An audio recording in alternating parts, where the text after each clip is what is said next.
Sí, ¿qué pasó? Del proyecto, Ujú. eh, en algunos ejemplares que ha mostrado, ahí no, yo no estaba viendo, por ejemplo, la parte de introducción, objetivos, justificación, todo eso, ¿no? Directamente a lo que son a las metodologías y las... O sea, tiene que ver el transporte del lugar, directamente iban a eso. Algo así yo le estoy haciendo, no hay problema, ¿no? La Eh, parte de objetivos, todo eso, para la segunda parte. no. Em, Les he mostrado lo que han hecho algunos de sus compañeros y no significa de que está del todo bien lo que han hecho ellos, ¿no? Lo correcto sería que tú tendrías que colocar un índice y bueno, aunque tus objetivos y demás vayan cambiando, pero ya podrías estar ordenando tu trabajo. O sea, no les estoy exigiendo que pongan justificación y objetivos, que como tú dices sería más apropiado en la segunda parte y quizás hasta para el proyecto final, pero más o menos ya podrías estarlo ordenando, ¿sí? No solamente tienes que concentrarte en el transporte, sino que tienes que ver la parte socioeconómica y demográfica, a qué se dedica la población, eh, turismo, no sé, cualquier otro detalle que pueda ser importante. Y aparte es hablar sobre el transporte, ¿no? Que tiene esa localidad, ¿de acuerdo? Entonces, no les estoy diciendo que hagan con objetivos, ¿no? Desde ahora. Podrían hacerlo después, pero se espera que cuando entreguen el proyecto esté con todo eso, ¿sí? Si lo pueden hacer ahora sería mejor, ¿no? Así les corrijo y cuando llegue el momento de presentar ya van a tener una buena base, ¿no? ¿Está bien? Sí, está bien, Inge. Ya, entonces no solo se concentre en el transporte, ya no es solo eso. Lo que les he mostrado en pantallas son trabajos de estudiantes que algunos están bien, pero les falta. No todo está bien. Sí, hasta ahora no tengo un proyecto que haya entregado todo bien, ¿no? Siempre les ha faltado algo. Pero la idea sería concentrarse en los aspectos socioeconómicos y demográficos de la zona y un apartado que habla específicamente sobre el transporte, ¿no? La disponibilidad de transporte de esa zona. Bien, ¿algo más, jóvenes, que quieran preguntar?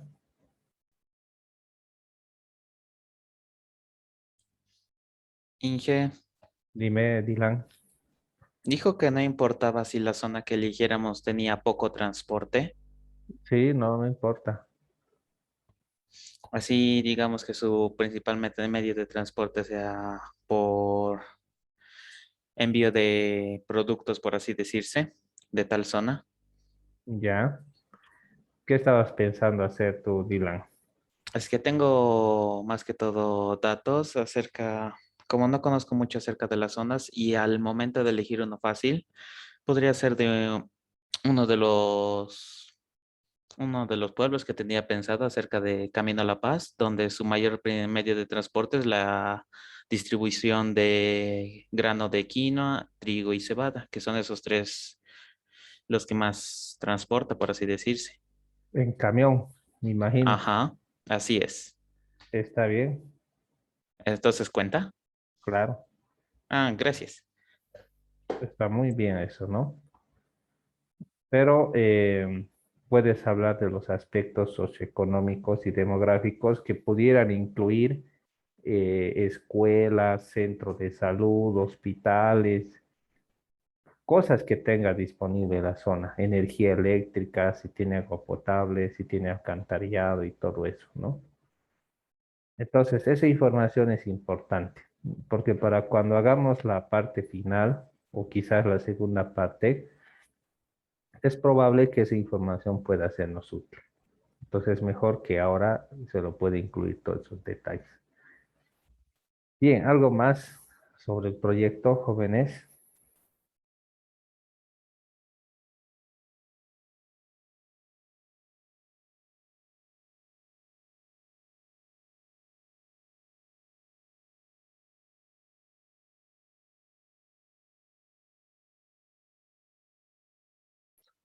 Bueno, entonces pueden escribirme si es que tuvieran alguna duda antes de la fecha de entrega, ¿sí?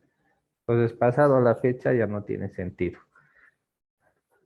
Muy bien, hablemos de esta parte que es la fuerza propulsora de elevación, ¿no? Eso es lo que nos estaba faltando ahora.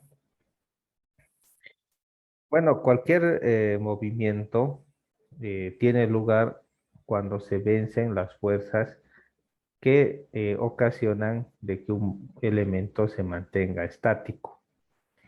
Entonces, cuando esas fuerzas son vencidas, los cuerpos tienden a moverse. Es fácil ponerse un ejemplo. Imagínense una tabla, ¿sí? Donde tenemos un borrador o un objeto más pesado y vas inclinando esta tabla y el elemento se mantiene estático hasta con cierto grado de inclinación de esta tabla. Pero lo vas inclinando mucho y el cuerpo empieza a desplazarse. Eso se debe a que el propio peso, la componente que ocasiona el movimiento debido a su propio peso, vence a las fuerzas de rozamiento que ocasiona la resistencia al movimiento. Sea que estemos hablando de un barco, un transporte terrestre, un transporte aéreo, todos necesitan vencer ciertas fuerzas, que puede ser debido al agua, debido al aire, al viento, a la fricción entre la rueda y el suelo, etcétera. Hasta las bandas transportadoras y el flujo que circula a través de las tuberías están expuestas a cierta fricción y pérdidas de carga. Ustedes seguramente cuando han estudiado hidráulica han podido calcular las pérdidas de carga que se originan en las tuberías. Entonces, conocer esas pérdidas de carga nos ayuda a dimensionar el diámetro y las longitudes máximas que pueden tener las tuberías de acuerdo a estas pérdidas. Ahora, hay ciertas cosas que necesitamos para vencer las pérdidas y para eso necesitamos una fuerza propulsora. Algo que genere el desplazamiento, ¿sí?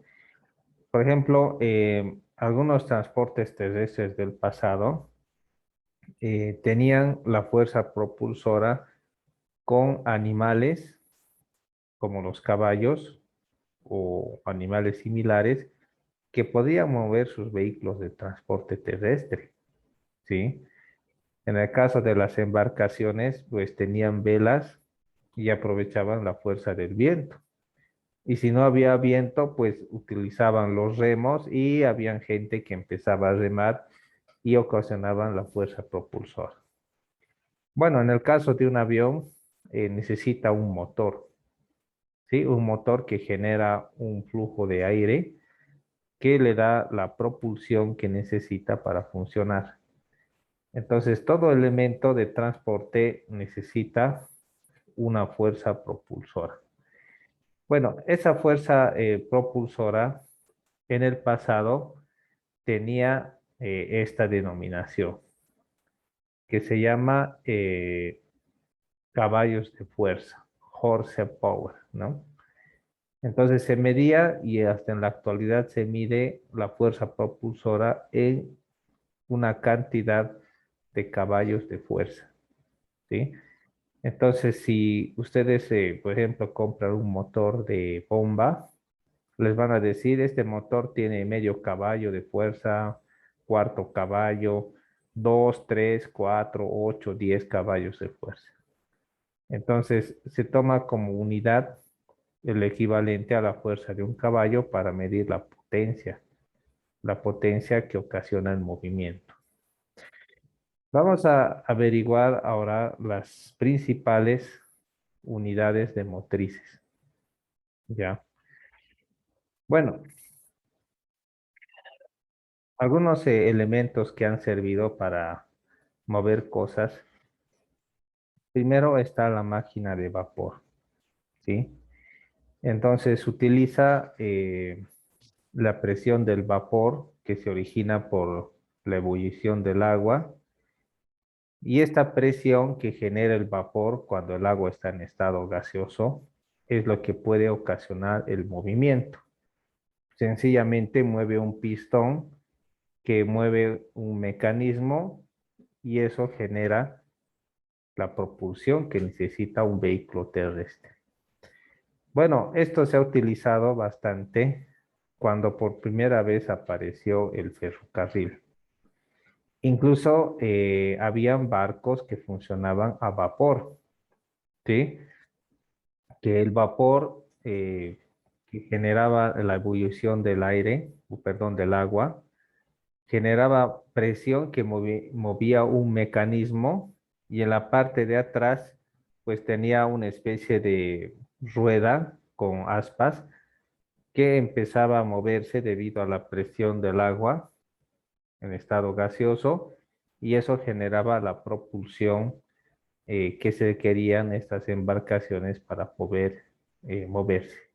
Incluso los antiguos buques siempre tenían una gran chimenea al centro para expulsar el resultado de la combustión de algunos materiales que generaban la presión de vapor que se requería para mover esto. Claro, entonces el hecho de tener una máquina a vapor no significa simplemente tener el equipo, sino que también gente que lo atienda. Material para la combustión de esas calderas, generalmente carbón y otro tipo de cosas que eran necesarias a fin de que estos puedan generar suficiente energía de calor que pueda mantener el agua en constante ebullición. Entonces, esta agua que entraba en estado gaseoso movía un mecanismo que luego volvía, se condensaba y otra vez continuaba su ciclo. Entonces era constante, ¿no? Este ciclo del vapor de agua que daba vueltas y no se necesitaba recargar mucha agua, ¿no? A no ser que existan algunas pérdidas debido al sistema, pero un mismo flujo de vapor empezaba a circular y para que todo esto funcione se necesitaba mantener las calderas a una temperatura constante. Mientras más caliente, entonces el vapor tenía más presión. Y eso generaba la fuerza propulsora que necesitaban estas embarcaciones del pasado y también los ferrocarriles, ¿no? Bueno, tenía sus desventajas, ¿no? Uno era bastante trabajo. Se necesitaba bastante material, bastante carbón para mantener estas calderas.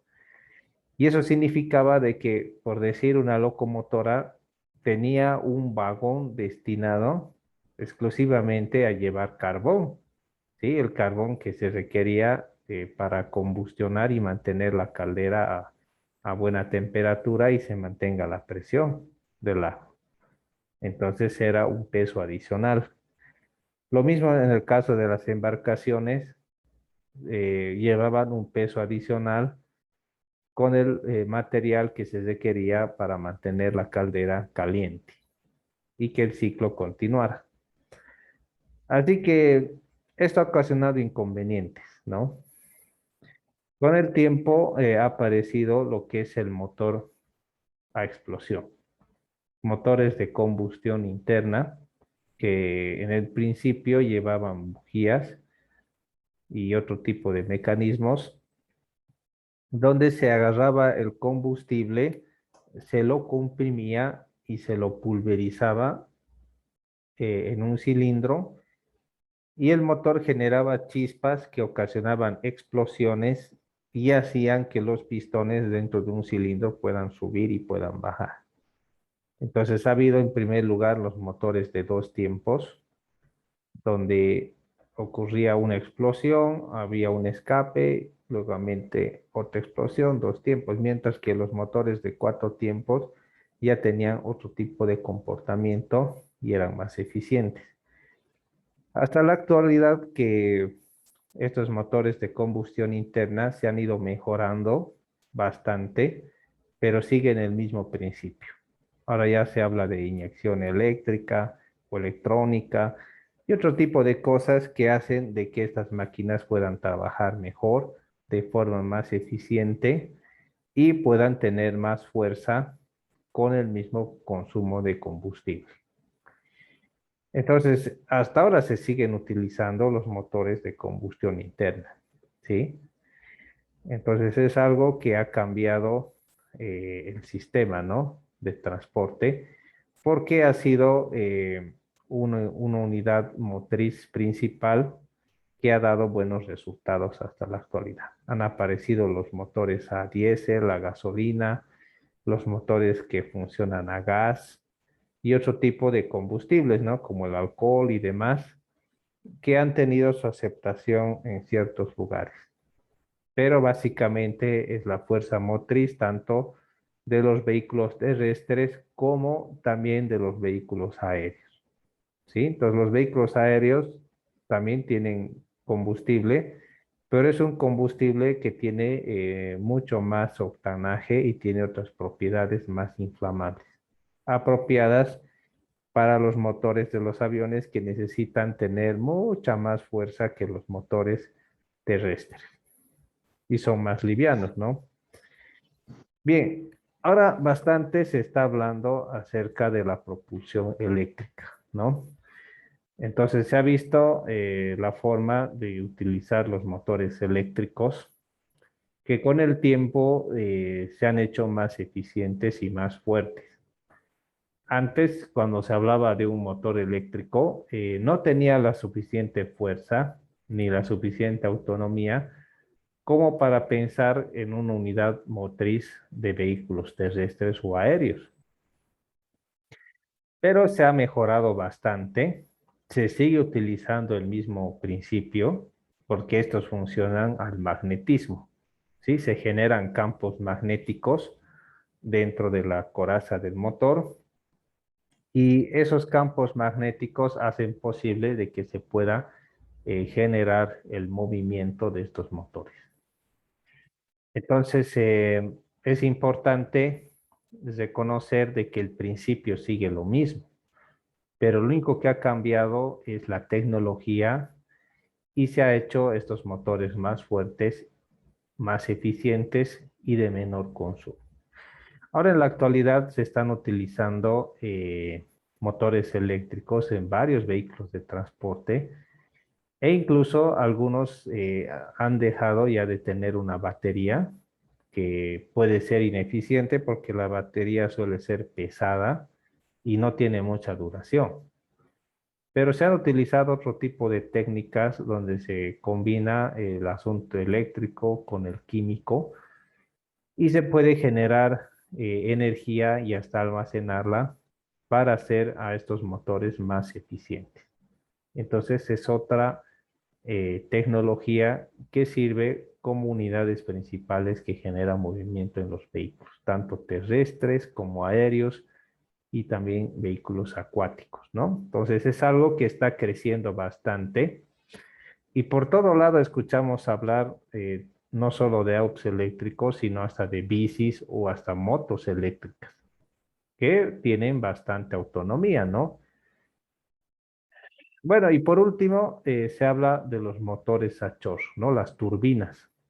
Entonces, las turbinas generan gran potencia y tienen sus ventajas y también tienen sus desventajas, pero son los principales elementos motrices que generan movimiento que conocemos ahora en el transporte. Todos funcionan con un principio básico Lo único que ha pasado en este tiempo es de que se ha ido mejorando. Se ha ido mejorando, mejorando y cada vez se han vuelto más eficientes. Bien, hablemos acerca de otro factor que genera, bueno, que impide el movimiento y tiene que ver con la pendiente.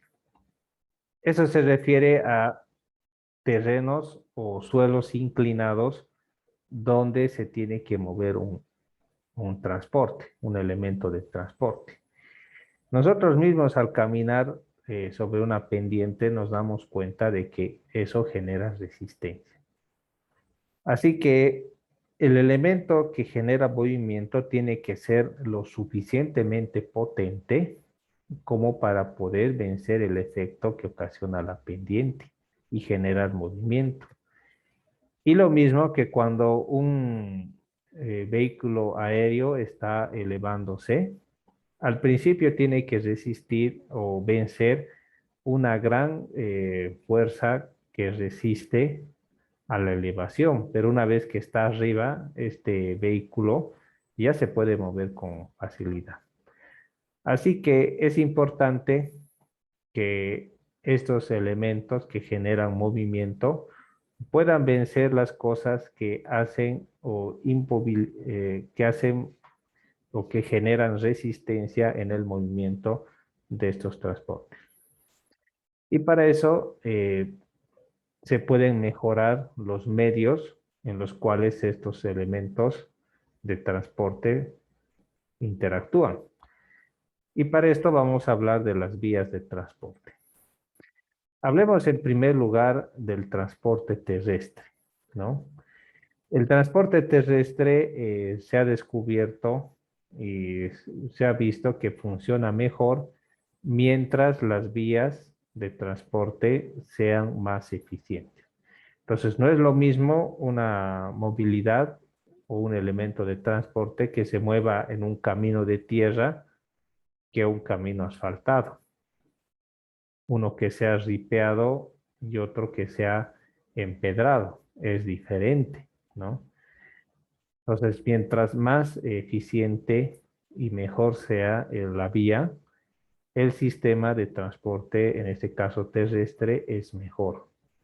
Se mueve con más facilidad, es más rápido, más eficiente y por supuesto más económico. Así que es importante conocer la tecnología que se emplea, ¿no? Vamos a hablar qué es lo que, qué ventajas y cuál es la función que tienen los diferentes caminos, ¿no? Bueno, los caminos son los que proporcionan apoyo a los medios de transporte. Bueno, por una parte facilitan el desagüe porque el agua es un principal elemento que dificulta el transporte, ¿no? Entonces, los caminos para poder eliminar el agua, ¿qué es lo que disponen, jóvenes? ¿Recuerdan qué disponen los caminos para poder eliminar el agua que tienen? ¿Cómo se elimina el agua de los caminos?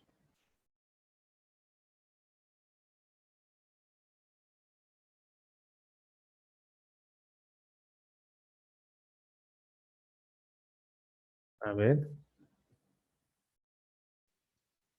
¿cómo es que el camino por sí solo elimina el agua, ¿no? El agua de una lluvia, por decir.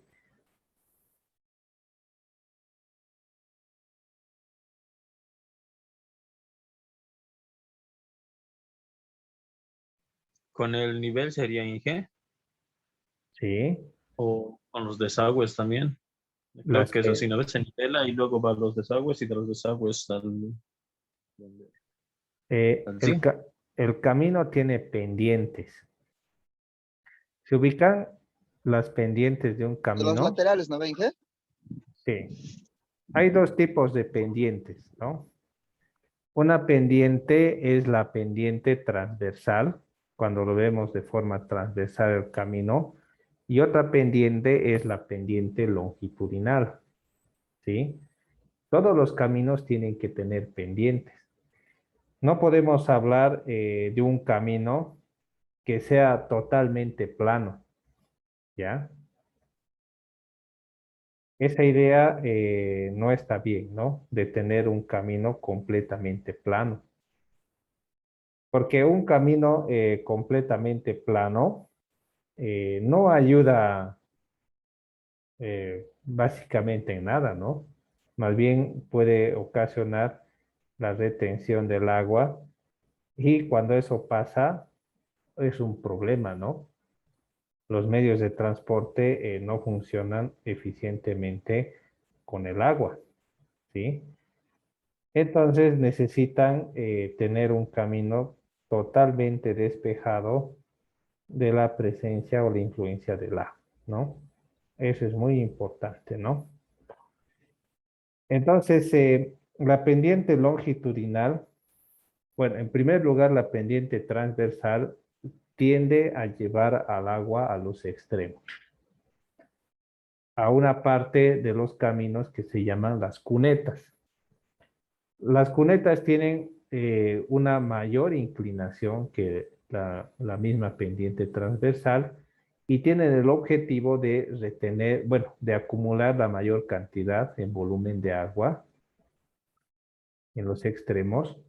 Y la pendiente longitudinal, que siempre tiene que estar definida en un sentido, tiende a llevar el agua a lo largo del camino sin perjudicar la calzada. La calzada tiene que estar completamente libre de agua y solo las cunetas tienen que llevar el agua, aunque estemos hablando de una lluvia torrencial de esas, ¿no?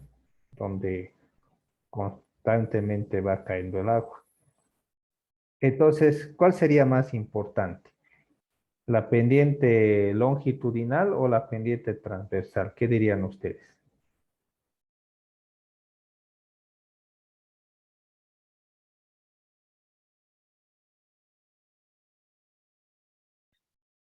¿Cuál sería más importante? ¿La pendiente longitudinal o la pendiente transversal?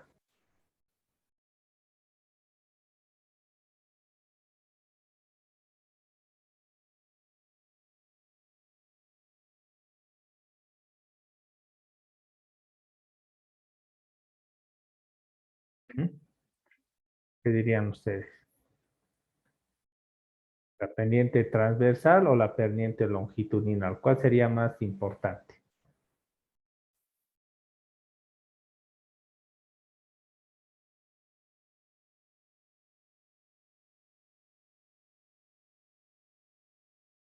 La más importante es la pendiente transversal, porque hace de que el agua se vaya a los extremos, ¿sí? Eso es lo más importante. La pendiente transversal por lo menos tiene que ser el 5%, ¿sí? Mientras que la pendiente longitudinal lo mínimo que puede hacer es el 0,1%, o sea, bastante bajo, ¿no? Comparado a la pendiente transversal. Entonces eso significa que la pendiente transversal es elevada porque se quiere que las aguas se escurran lo más rápido posible, ¿no? Mínimo 5%. Está entre 5 a 8%, ¿no? El agua cae y rápidamente se va hacia los lados. Y aunque en los lados puede ir transitando lentamente, pero es importante que el agua se escurra hacia los lados con rapidez. Bien, entonces esa es la función que tiene el camino de eliminar el agua, ¿no? El agua de los caminos, ¿no? También una mejor adherencia de la carretera hace que los vehículos puedan aprovechar mejor su potencia, tanto a la hora de acelerar como de desacelerar o hasta cambiar de dirección, ¿sí?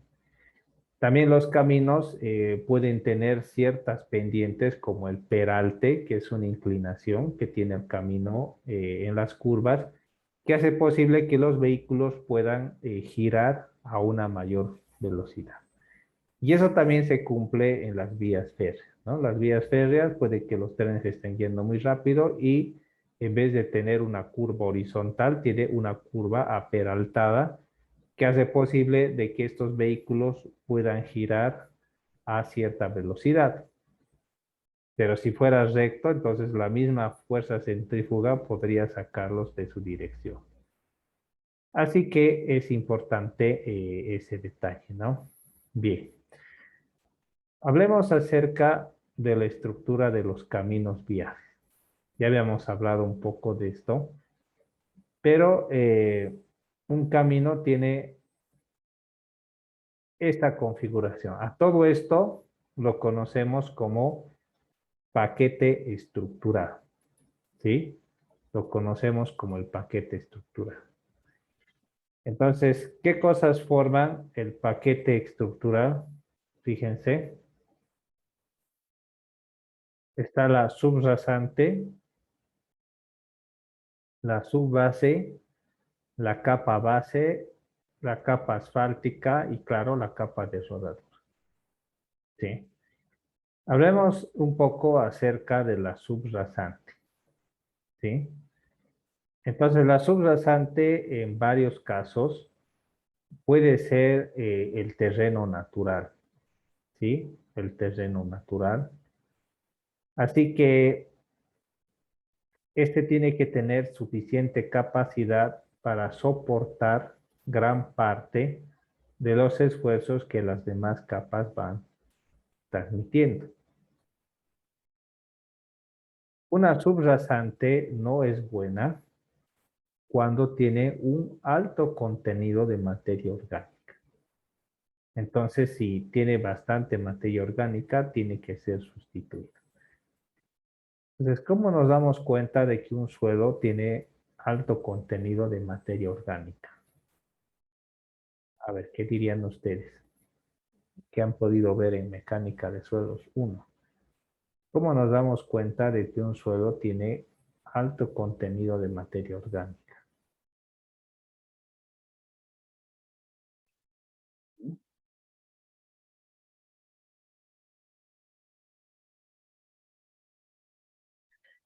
Bueno, el color, ¿sí? Suelos que tienen un color más oscuro tienen contenido orgánico. Y también por la cantidad de partículas orgánicas por unidad de volumen que se puedan encontrar. Porque esta materia orgánica puede ocasionar algunos efectos indeseables en el suelo. Si es que repasan un poco lo que han visto en suelos, hay algunos estados que tiene el suelo. Tiene un estado sólido, un estado de agua, contenido de agua, y tiene espacios vacíos que pudieran tener agua o pudieran tener aire. Pero la materia orgánica le añade al suelo un estado contráctil, o sea, materia que puede comprimirse. Entonces, la materia que puede comprimirse genera asentamientos. Eso es debido a que la materia orgánica, debido a la presencia de la humedad, el agua y demás, puede empezar a entrar en estadio de descomposición.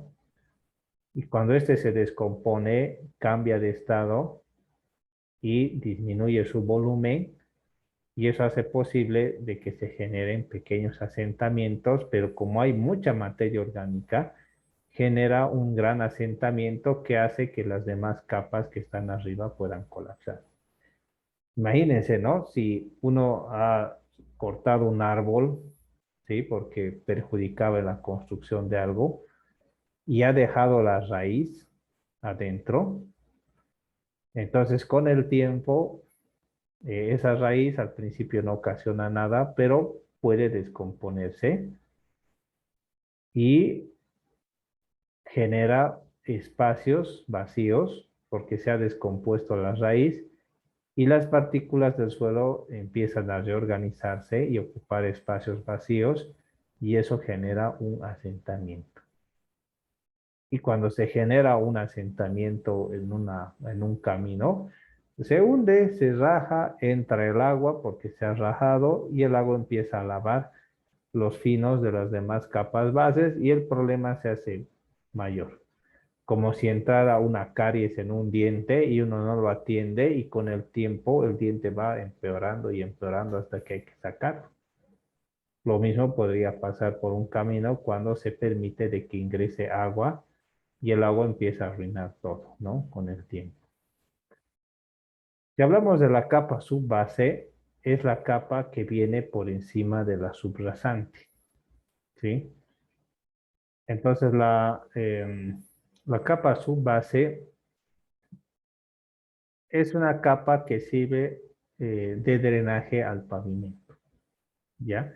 O sea, evita de que el agua pueda subir por capilaridad porque tiene partículas de mayor tamaño y tiene mayor cantidad de vacíos y hace que tenga mucha menos capilaridad. Entonces el agua tiende a subir por capilaridad por el suelo y hasta puede aflorar en la superficie, ¿sí? Pero al tener la capa subbase un material más grueso, lo que estamos hablando de grava a bolón para arriba, entonces hace posible de que este ascenso capilar se pare ahí y no suba a las capas superiores, ¿sí? Y cuando está bien compactada y bien hecho, hace que no existan cambios de volumen, ni elasticidad, ni plasticidad. Eso quiere decir que esta capa llega a ser indeformable y mantiene estabilidad al camino. Por encima de esto viene la capa base. Entonces la capa base ya no tiene presencia de agua y especialmente se concentra en absorber los esfuerzos que la capa de rodadura transmite. Entonces tiene que ser resistente tanto a los cambios de humedad como de temperatura y no tiene que generar cambios de volumen. Tiene que estar bien compactada, ¿no? Y habla de que los materiales que forman la capa base tienen que sobrepasar los límites admisibles en el ensayo de Los Ángeles. ¿Saben qué es este ensayo de Los Ángeles? ¿Han podido verlo en suelos?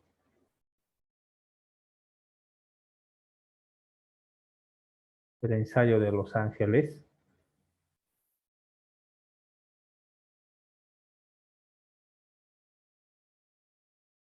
Es un cilindro donde se mete agregado, generalmente grava, con unas bolas de acero y da dando vueltas todo esto y las bolas van golpeando el agregado hasta el punto de desgastar. Entonces, este ensayo mide el desgaste que pueden tener los agregados. Y también tiene que tener cierta elasticidad y plasticidad y también cierta dureza, ¿no? El ensayo CBR, que lo van a ver en suelos 2, mide la capacidad o la resistencia que tiene un suelo, ¿no? Bien. Y por último está la capa base asfáltica que impermeabiliza y protege y no ingresa el agua, ¿sí? Que puede ocasionar mucho daño al camino. Así que esta capa también tiene que ser lo suficientemente fuerte para llevar o soportar el desgaste, ¿sí? Y generalmente se utiliza un material bituminoso que es cemento asfáltico. No es alquitrán, ¿no? Es algo parecido al alquitrán, un cemento asfáltico, que es mezclado con una granulometría especial de arena libre de tierra y toda esa mezcla genera asfalto, ¿sí? Asfalto. Y eso puede ayudar bastante, ¿no? Y la capa de rodadura es el asfalto con alquitrán donde circulan las movilidades, tiene cierta resistencia y demás, ¿no? Ahora les estaba queriendo mostrar eh, otro material que que se está empezando a utilizar, ¿no? Les voy a mostrar acá este nuevo material que se está empezando a utilizar, que tiene muchas más ventajas que el cemento asfáltico. Se llama el grafeno, ¿sí? Les voy a mostrar acá.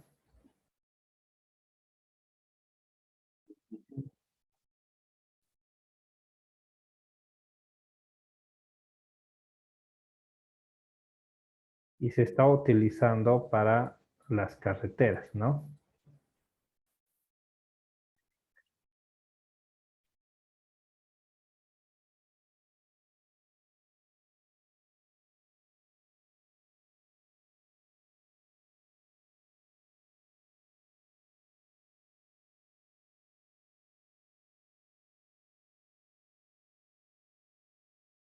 Ya, ahora sí les voy a mostrar lo que están haciendo otras personas mientras nosotros seguimos con el asfalto.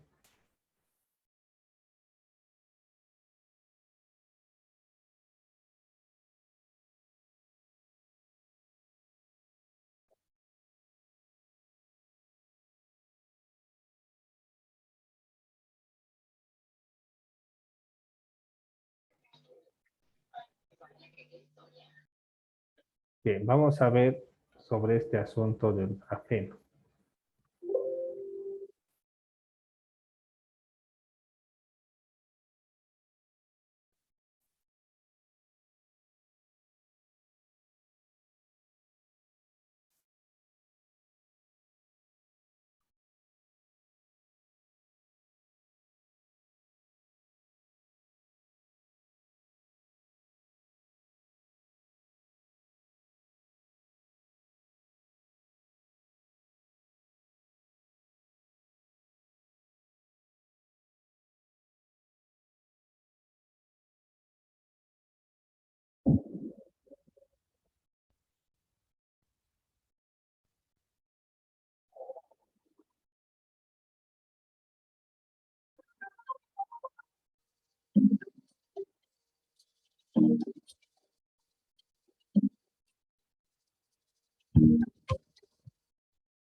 If you're an accredited investor, I have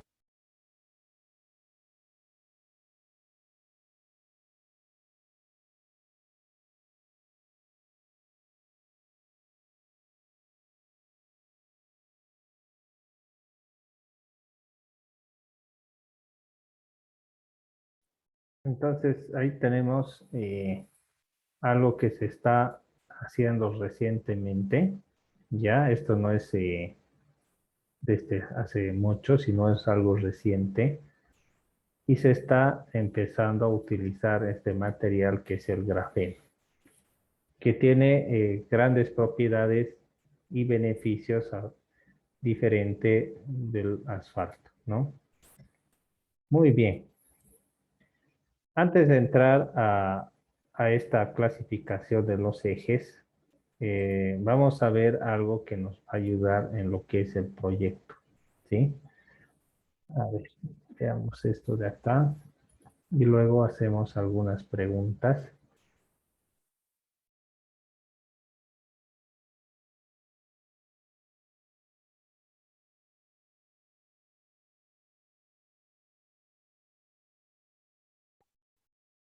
Bien.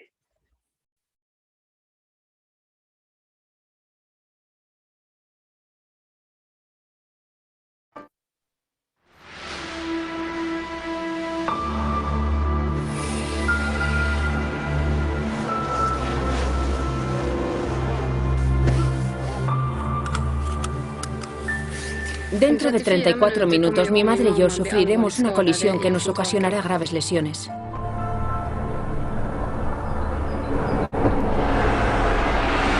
Hoy, a las 6 de la tarde, en 10 minutos, voy a tener un accidente con mi coche. Voy a estamparlo contra un guardarraíl. En los próximos 13 minutos, en alguna parte de Europa, alguien morirá. En la próxima hora, 30 europeos sufrirán graves lesiones. En el próximo año, 40.000 personas, el equivalente a la población de una ciudad pequeña, desaparecerán. La media de accidentes de un conductor en Suecia es de 1 cada 27 años. De manera que, de media, conducirá perfectamente durante 27 años antes de cometer un error.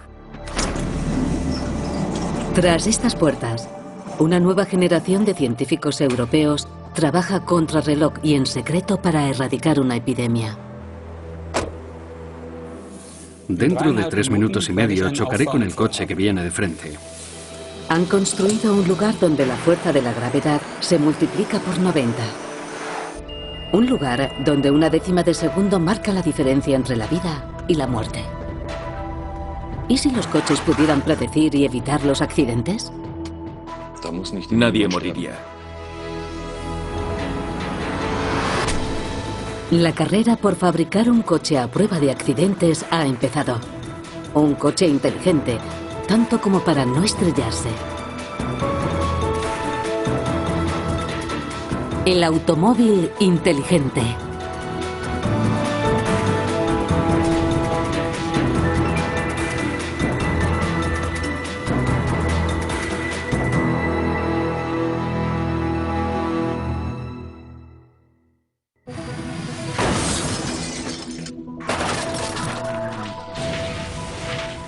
En los últimos 50 años, la investigación se ha centrado en fabricar un coche a prueba de choques. Un coche fabricado para dar las máximas posibilidades de supervivencia en caso de accidente. El cinturón de seguridad, el salpicadero almohadillado, el cristal de seguridad, las zonas de absorción de impactos y el airbag están concebidos para amortiguar las tremendas fuerzas que se generan en un accidente. Pero el mundo de la seguridad pasiva está dando paso a una revolución tecnológica. El coche inteligente fabricado con tecnología de seguridad activa.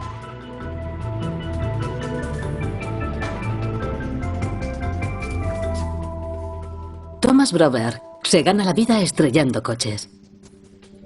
Como responsable del laboratorio de pruebas de accidentes de Volvo en Gotemburgo, Suecia, forma parte de esa revolución de la ingeniería que cambiará nuestra manera de conducir para siempre.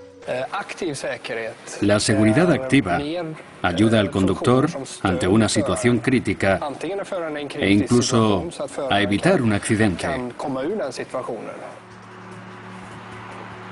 Láseres, radares, cámaras termosensibles e incluso sistemas robóticos se combinan con el desarrollo exponencial de la informática para crear una nueva especie de coche. Un coche capaz de salvarnos la vida.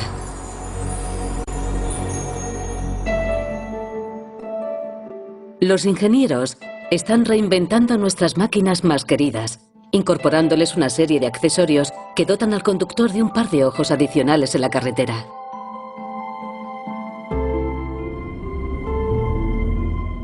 Por ejemplo, el coche inteligente de hoy utiliza evolucionadas cámaras para detectar cuando el conductor está rebasando el límite de su carril.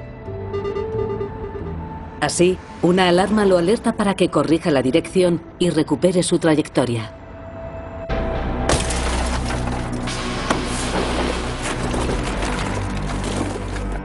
Marzo de 2007. En Gotemburgo, Suecia, se produce una colisión frontal. El paseo vespertino dominical de dos familias se tuerce fatalmente. Y todo podría haberse evitado con una simple señal acústica. Mi madre y yo sufrimos graves lesiones. El viaje que casi le cuesta la vida a Victoria y a su madre empezó en torno a las 2 de la tarde. Sus padres iban en los asientos delanteros como de costumbre, con su padre al volante para disfrutar de un corto paseo. Gert conducía a unos tranquilos 70 kilómetros por hora. Acercándose hacia ellos en dirección opuesta, otra familia volvía a casa por la misma autopista.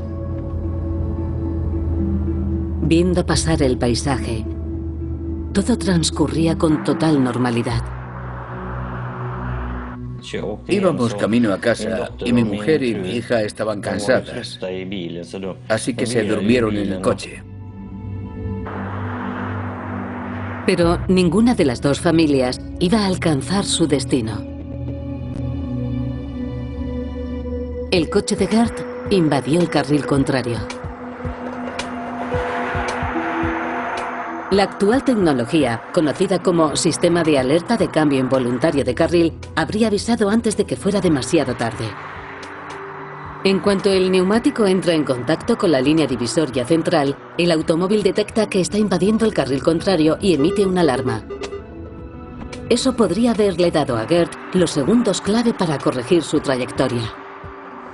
Pero no fue eso lo que ocurrió. No sabría contar exactamente qué ocurrió justo antes del accidente.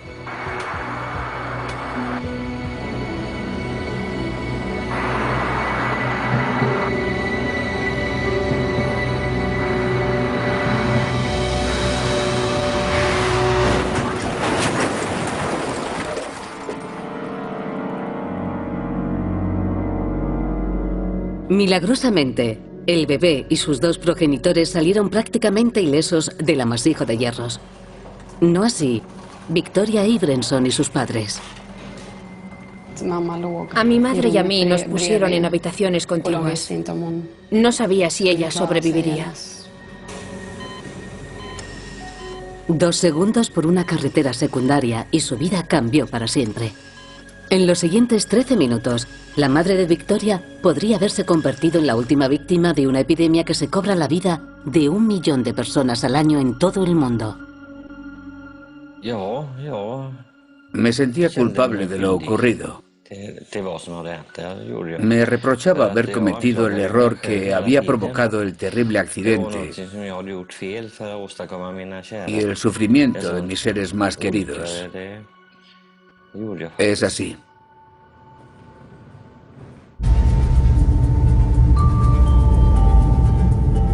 La carrera tecnológica para erradicar una epidemia que le cuesta a Europa 2.000 millones de euros al año ha arrancado. Solo en BMW se producen 430 coches inteligentes por hora.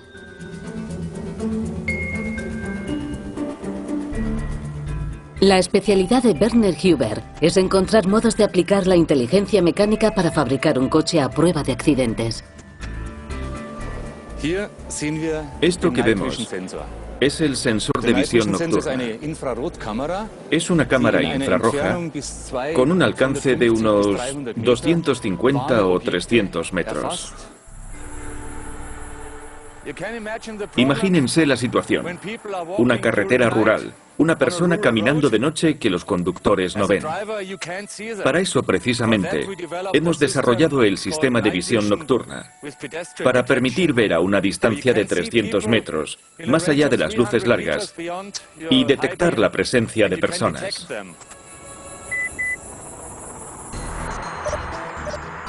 El coche inteligente envía hasta 1.200 mensajes informáticos por segundo. Mensajes que advierten al conductor de la presencia de vehículos en su ángulo muerto.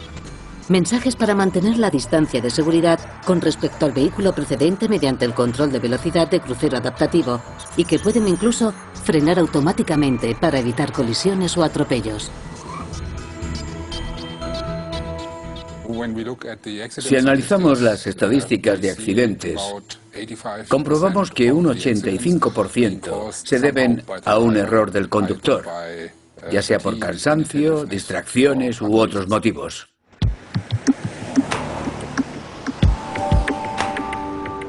El cansancio y las distracciones, ambos han sido recientemente reconocidos como los asesinos silenciosos tras el volante. Para ayudar a los conductores a mantener la vista en la carretera, ingenieros de seguridad automovilística como Werner Huber han copiado una idea de los cazaaéreos, la pantalla de visualización frontal. La pantalla de visualización frontal muestra un holograma de la carretera por medio de un sistema de reflejo integrado en el salpicadero.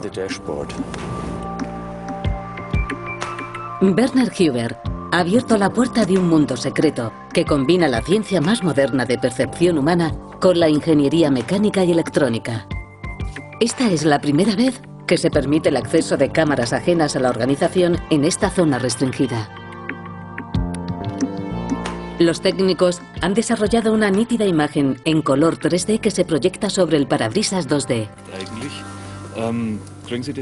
Durante el día, Werner y su equipo se afanan en crear el holograma perfecto. Pero de noche, descarga tensiones tocando con sus amigos. Fue precisamente después de una de estas sesiones, hace 15 años, cuando comprobó de primera mano el peligro letal de conducir cansado.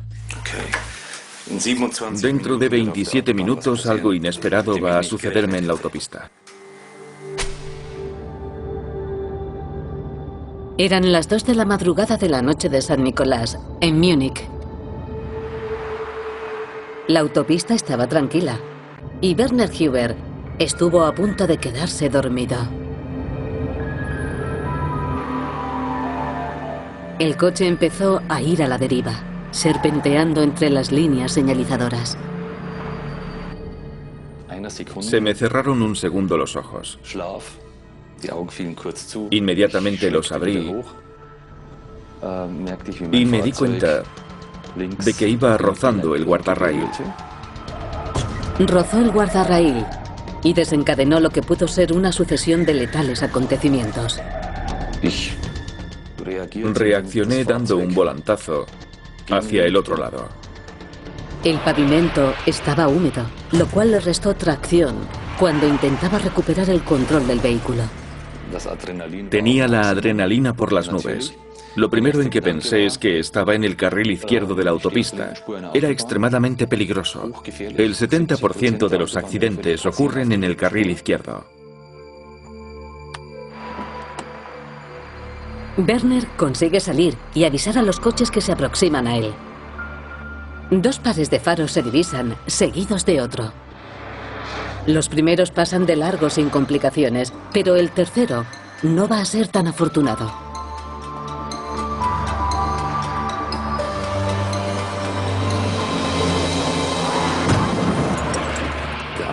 Mi coche dio un giro y se quedó parado.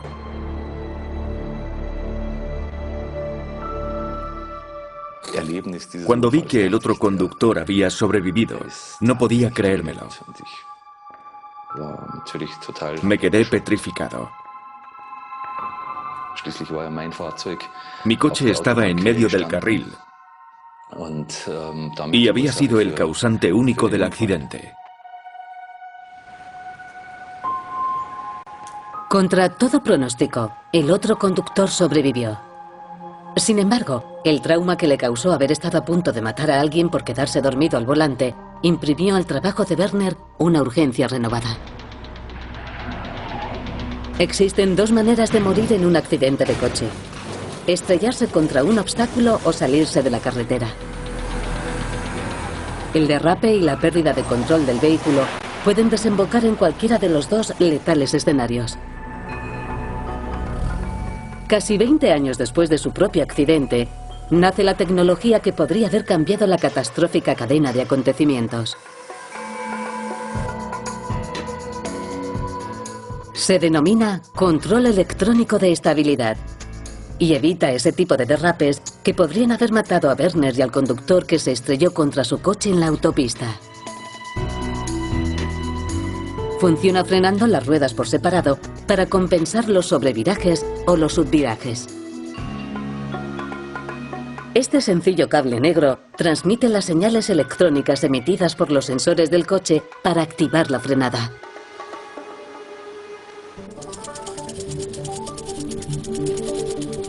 Los 35 kilómetros de esta pista de pruebas reúnen todos los diseños de vía y condiciones climáticas imaginables.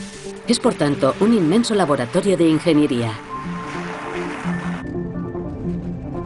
A una señal de Werner, este conductor profesional ejecutará el giro de su vida. De acuerdo, Heinz. Acelera. Vale, dale más. Sin control electrónico de estabilidad, observen lo que ocurre cuando llega a la superficie resbaladiza de la calzada. Justo lo que a Werner le sucedió en plena autopista.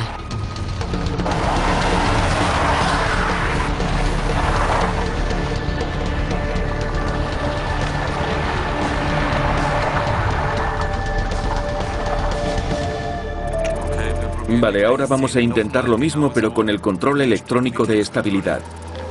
Esta vez, el conductor activa el control electrónico de estabilidad. Observen atentamente la rueda delantera derecha, la del copiloto, cuando el sistema de control eléctrico de estabilidad se activa. Magnífico, perfecto. La rueda deja de moverse. Durante una fracción de segundo, el coche toma el control de la conducción, utilizando los frenos independientes de las ruedas para que el coche recupere su trayectoria normal.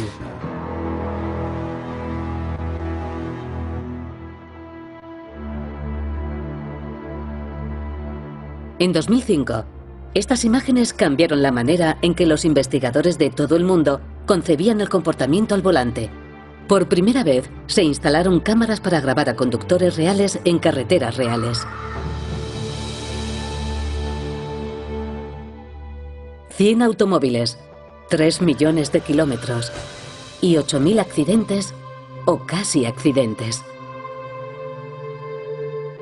Esta conductora está a punto de dar una cabezada y salirse de la carretera. Uno de los dos escenarios más peligrosos al volante.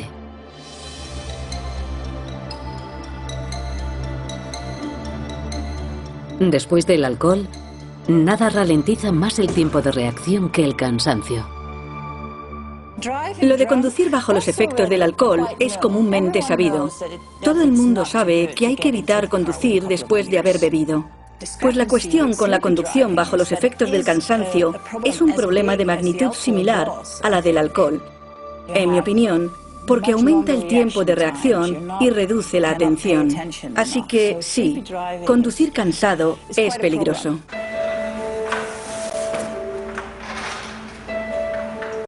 Desde el corazón de las instalaciones de Volvo en Suecia, Henrik Lind experimenta diferentes modos de dotar al coche inteligente con capacidad para detectar el cansancio.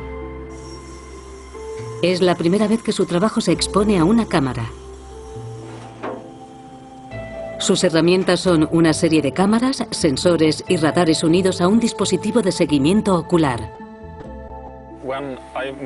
Muevo la mirada de izquierda a derecha.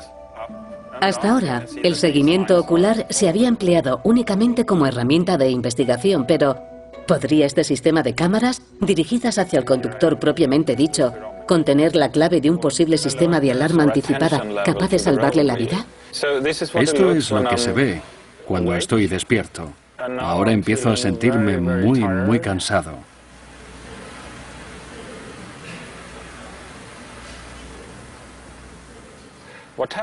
Lo que ocurre es que esta zona se pone roja y eso significa que el conductor está somnoliento y es conveniente que pare para tomar un café o algo así.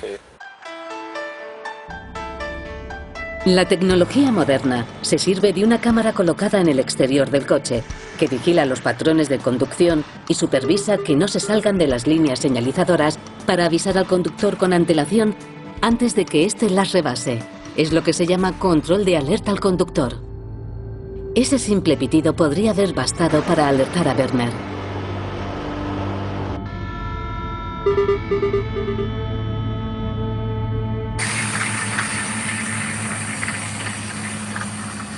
En la pista de pruebas de Volvo en Suecia, unos coches inflables sirven a los ingenieros para comprender el comportamiento del conductor en los segundos críticos previos al impacto.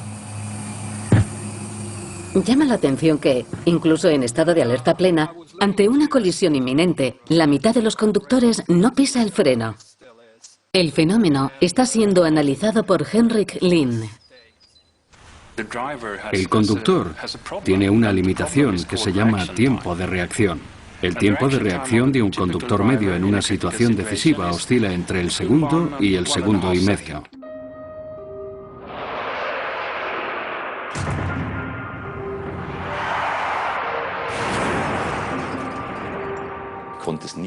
No podía controlarlo. No me hacía con él. Piensas que lo tienes todo dominado. El coche, el entorno, el sistema. Y de repente sucede algo y pierdes por completo el timón. Algo que pone en evidencia tus límites. El reto por construir un coche a prueba de accidentes lleva a Werner hasta el interior de la diminuta ventana de tiempo que antecede a un accidente. Los microsegundos cruciales previos al impacto. Todo su trabajo gira en torno a encontrar el modo de ganar tiempo de reacción para el conductor. Un milisegundo de tiempo de reacción adicional puede significar la diferencia entre la vida y la muerte. Está a punto de volver a las fauces de la Bestia, una bestia con sede en la organización holandesa para la investigación científica aplicada. Es el simulador de automóviles más evolucionado del mundo. Lo llaman Desdémona.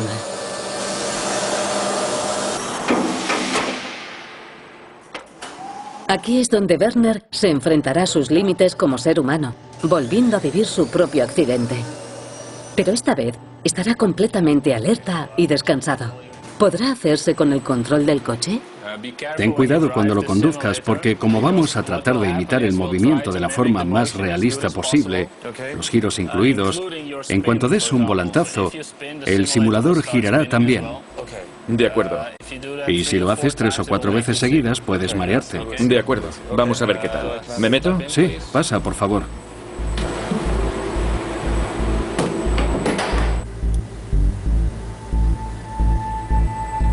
¿Preparado? Sí. Vale, estás conduciendo. Recuerdo perfectamente la situación. Era de noche, las 2 de la madrugada. De repente estaba rozando el guardarraíl. Cuando intenté recuperar el control del coche,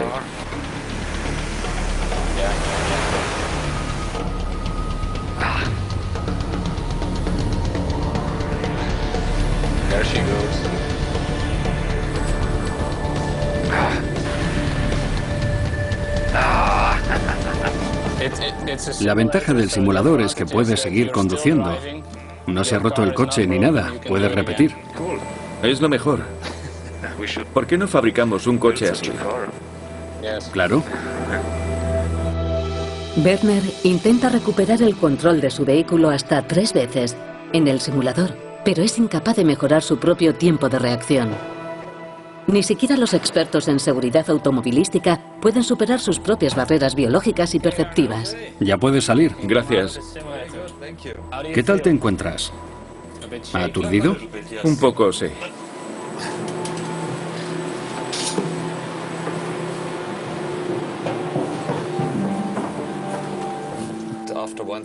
Después de un segundo, la sensación es igual que la del accidente. Pierdes el control del coche, te estrellas contra el guardarraíl y de nuevo tu único afán es recuperar los mandos. Es muy realista, la verdad. Te mete mucho en la situación, sí. Sí, incluso te entra esa urgencia por salir del coche cuando se queda atravesado para que no te arrolle el coche que venga detrás. El tiempo de reacción es una limitación humana que la tecnología debe compensar. Pero también interviene la pura física. La energía que se libera en el impacto. Las tremendas fuerzas que absorbe el cuerpo humano atrapado en la vorágine.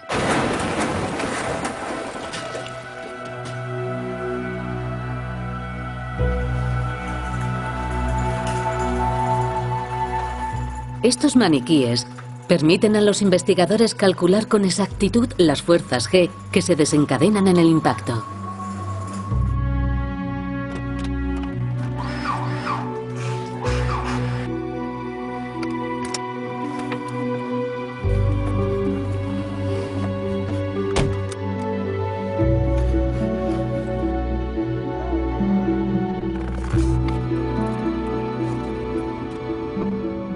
En la colisión frontal de Suecia, las fuerzas G del interior del coche superan 40 veces el peso corporal.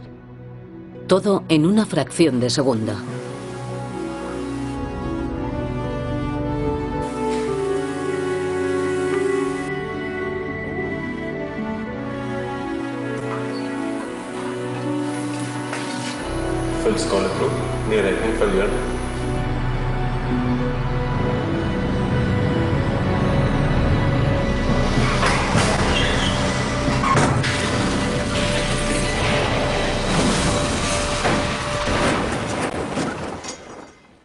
Los accidentes se producen en muy poco tiempo, apenas una décima de segundo y todo ha sucedido. Los ocupantes se quedan paralizados.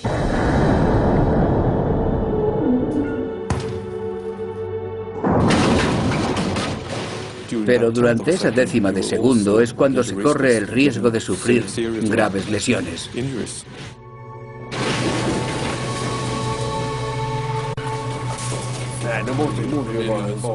Anders Kullgren es un investigador de accidentes muy especial. Con la ayuda del doctor Olli Banketorp, indaga en busca de pistas en el cuerpo humano, asociando cada lesión específica con los patrones de deformación del vehículo accidentado.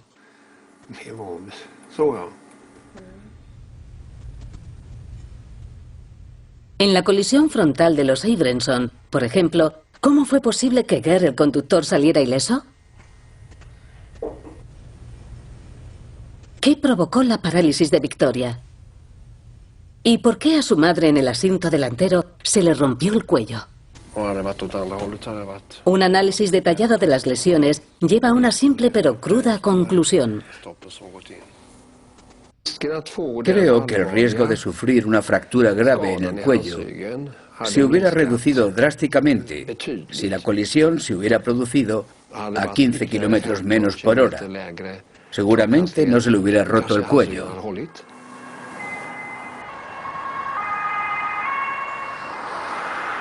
Los expertos que investigaron la colisión frontal de los Abramson se quedaron asombrados. Circulando por el mismo carril y acercándose en direcciones opuestas, ¿cómo es que ninguno de los conductores frenó antes? Una diferencia de tan solo 15 kilómetros por hora habría evitado que tanto Victoria como su madre sufrieran lesiones potencialmente letales. Pero cuando los conductores no frenan rápido o no lo suficiente, ¿cómo conseguir restar esos 15 kilómetros por hora?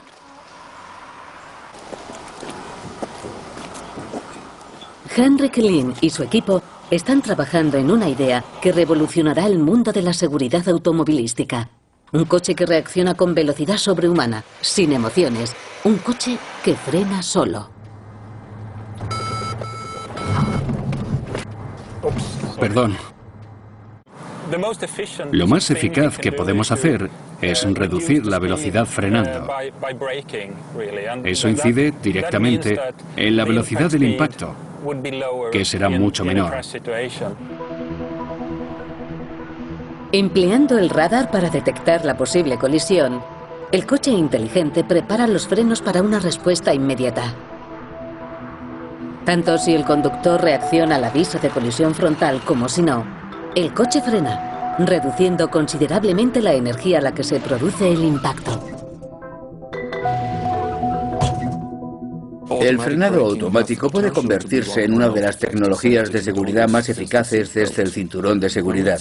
Según los accidentes reales estudiados para determinar la posible eficacia de este sistema, calculamos que podría reducir a la mitad el número de lesionados. Eso significaría 500.000 de heridos por accidente menos en toda Europa. En un mundo donde los milisegundos marcan la diferencia entre la vida y la muerte, el coche inteligente sería capaz de frenar hasta 2 segundos completos antes del accidente.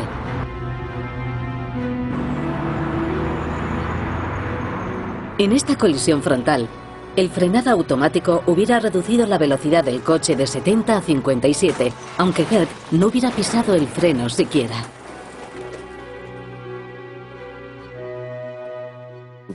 La gravedad de las lesiones hubiera sido muy inferior si ese vehículo hubiera contado con sistema de frenado automático. Después de meses de hospitalización y rehabilitación, Victoria se recuperó de sus lesiones. Milagrosamente, también lo hizo su madre. Ambas pensaron que jamás volverían a caminar, después de sobrevivir al tipo de accidente menos común, pero más letal de todos, la colisión frontal. Por supuesto, mi objetivo es volver a ser la que era antes. Pero esto también me ha dado otro punto de vista sobre la vida. Ahora sé valorar más las pequeñas cosas.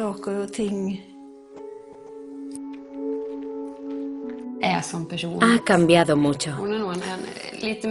Ahora es menos estricta. Está más relajada.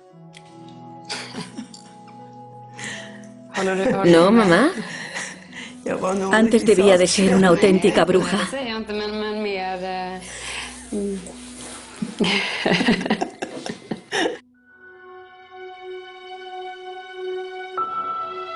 Cómo pudo Gert salir ileso es un misterio. Aún así, no pudo prestar ayuda a las dos personas que más lo necesitaban. Salí del coche. Quería sacar a mi mujer y a mi hija del interior, pero no pude porque me caí en una zanja. Un motorista llamó a urgencias, lo que puso en alerta al doctor Per Otevan y a su equipo de traumatología. Cada minuto que pasara, sería más difícil salvar a Victoria y a su madre, Inga-Lisa. Se conoce como la hora de oro, y es algo que depende del paciente y no del médico. En el instante en que se produce el accidente, arranca otra carrera. La carrera por sobrevivir.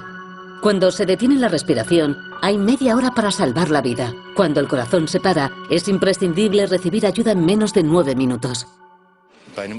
En un accidente, cada minuto es determinante para la vida o la muerte de los ocupantes del coche. La tecnología satélite, combinada con la telefonía móvil moderna, hacen posible que sea el propio coche el que llame para pedir ayuda por nosotros. La llamada de emergencia automática permitirá que los equipos de urgencias respondan aún más rápido y localicen con toda precisión el lugar del accidente en cualquier punto de Europa. La llamada de emergencia automática garantiza que cualquiera que se vea envuelto en un accidente, esté consciente o inconsciente, va a recibir ayuda, porque en caso de que los accidentados no estén en disposición de llamar a urgencias, será el coche el que lo haga por ellos, generando la llamada automáticamente.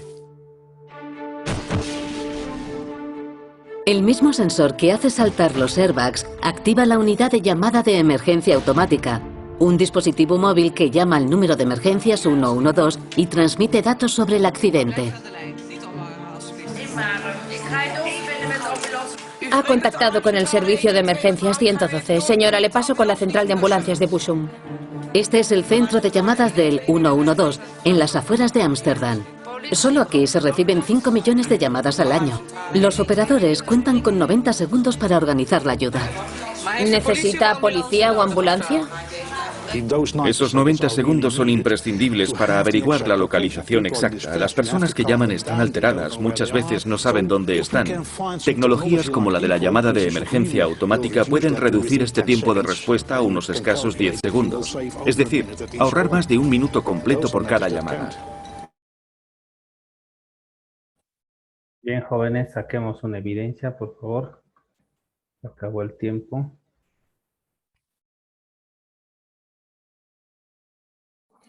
Inge, yo me olvidó poner presentes, decía nomás he puesto. No tienes que olvidarte. Tení.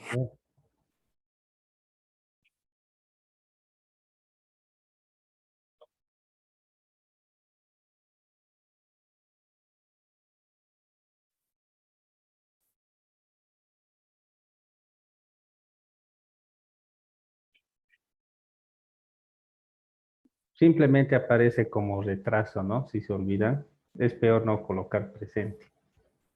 Nos vemos.